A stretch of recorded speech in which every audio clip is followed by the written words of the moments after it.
Welcome to the Enlightened Strike, a podcast where we talk about flesh and blood for just 10 minutes.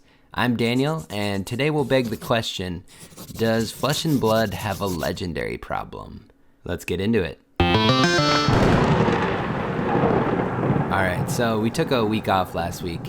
I was working on a YouTube video. I started a YouTube channel for this. I did a Monarch sealed walkthrough. If you have any interest in that, you can check it out. I think I'll be putting the episodes up on there as well from here on out, just to give people another place to put this in their ears, or in their eyes, I guess. That's a little weird. Anyways, today I wanted to just touch on the collectability versus the accessibility of this game. I just want to start out with a caveat, though. I just want to make it known that I don't think card games should be free. Okay, we can just get that out of the way. I don't think that is a thing or should be a thing. You put money into something for an exchange, for an experience, right? And the people who design this game need to make a living.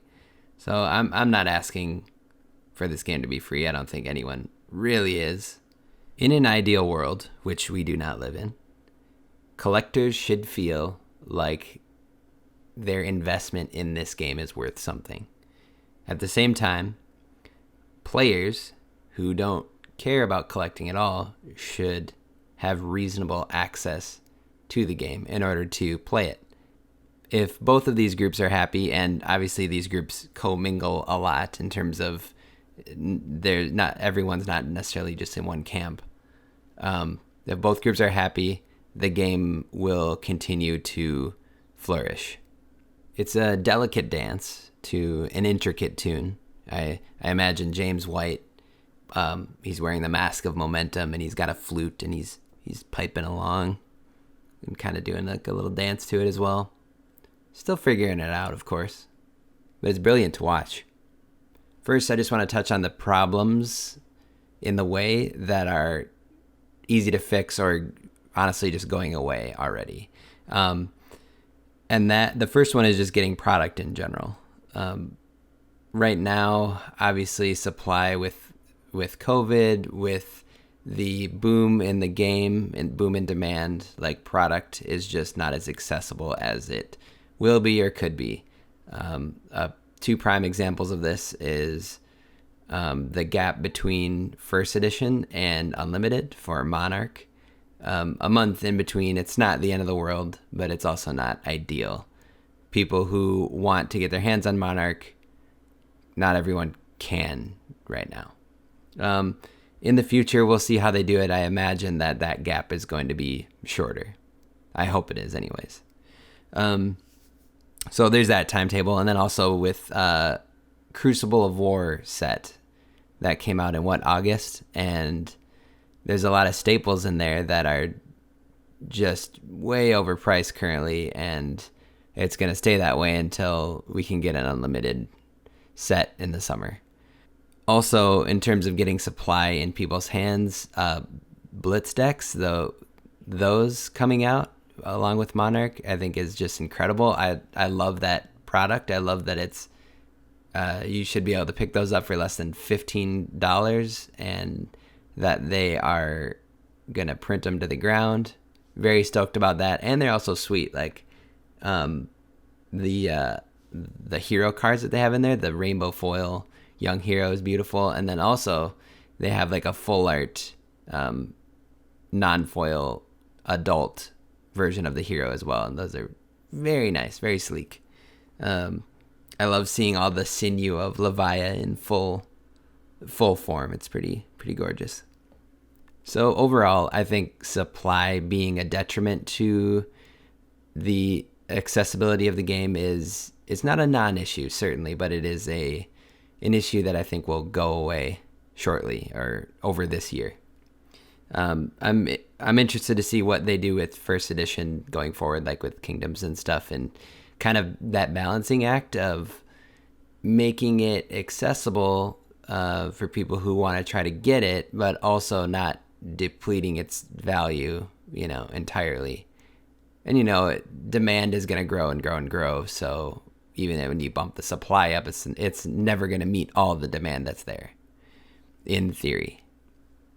But as we know, cold foils are amazing. The way they're putting in like unannounced full art, alt art cards for some of the Majestics, like, it's great. What is not so great, in my current estimation, is the use of the legendary rarity. I'm not saying there shouldn't be legendaries, and it really does feel good to pull one. I do understand that.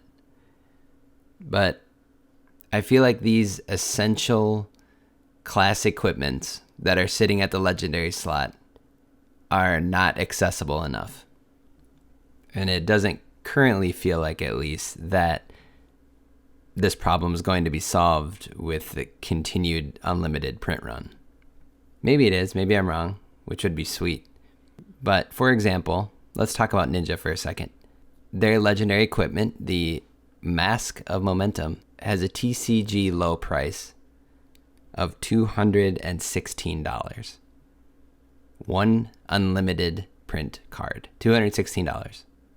I understand that you don't necessarily need to fully deck out a hero in order to play at all or play in a competitive event. I totally get it, and you might even do well. But people who have any kind of competitive aspiration, or who just think the mask is freaking cool because it is, to ask these players coming into this to spend $216 in order to acquire that one sweet card is just a little outrageous, in my opinion. Like, I understand not everyone's going to be able to play every single class and have each equipment piece. And maybe this game makes the most sense to the most people when they can really just focus on 1 to 2 classes that they really enjoy. You know, you could test out different classes using really budget builds and get a feel for them and decide which ones you want to invest into. I'm just talking about one piece of equipment, one mask for the Ninja. What about when you want to get the Tunic as well? The Tunic right now in TCG is $279 for the unlimited print. You're talking over $500 for 2 cards. Unlimited print cards. Unlimited is meant to be played, yes? Over $500 is more than you're paying for most standard decks in Magic. I know, apples to oranges, but sometimes you gotta make juice from multiple fruits. When I talk to my friends about this game, I am afraid to tell them about this part of it. And that's sad. I remember a few years back when I started playing Magic, I would do drafts. It was about 2016. There were no special product releases, really. It was just a set was a set. There was one booster box. And every once in a while, they would do masterpieces, things like that were really rare. Probably not as rare as Fabled, but cool and rare, right? I remember the possibility of being able to pay for that $15 draft with the cards that I opened in the draft, which was really fun and not necessary. I'm happy to pay for the experience as it is. But that kind of experience is not really available in Magic anymore, unless you get pretty lucky with some Mythic. But products now are so split into different streams with set boosters, draft boosters, collector boosters. There's so much that's quote-unquote special that nothing really feels special anymore. In trying to serve everyone, I'm not certain they're serving anyone sometimes. With Flesh and Blood right now, I think players are getting the short end of the stick, and especially in legendary equipment. I don't know the answer. I wish, like, I mean, just for me, just feeling it out, like, if a player had to pay like $50 to $70 for, say, a Mask of Momentum, that feels fine to me. And I don't think I'm necessarily saying that like from my particular budget. I'm just saying in general, that feels like within the realm of accessibility, but $216 does not. And again, I don't want to take any value away from collectors. So I guess I don't know the answer to the legendary problem. Maybe there's a product they could put out. It's like a kind of an anthology thing, and it's just non-foil copies of, let's say, a certain set's equipment. That'd be kind of cool, and maybe collectors would buy it too because it's non-foil. I think shifting the class gear to Majestic, like they did in Crucible of War, was perfection. And I was kind of hoping to see more of that with Monarch, but alas. One thing that has been kind of cool for me is the only legendary I opened from Unlimited, Welcome to Wraith, I believe was the Tunic. It was in my first box, so that was fun. And again, I was excited to open that, and it felt really cool because it's so rare. And then I basically had to use other things I opened in my Crucible stash that I had. I was able to trade into other legendaries. So this game has opened up a new avenue for me of actually like trading with other people. I never did that with Magic, and it just kind of like there was this sense of community that was almost required in order to get everything. So it kind of felt like a hunt, which was kind of fun. And now maybe it sounds like I'm arguing the other way, but I don't know. So there's a balance to be had. These things can live in harmony. I just don't feel like they are yet. So I'm really interested to hear what you think, what people out there think about the legendary issue in particular, and anything else maybe that you're thinking. But yeah, that's all I got for today. We're at 10 minutes. Thanks for listening. I'll talk to you next time. If you want to reach out, you can find us on Twitter and Gmail at eStrikeCast.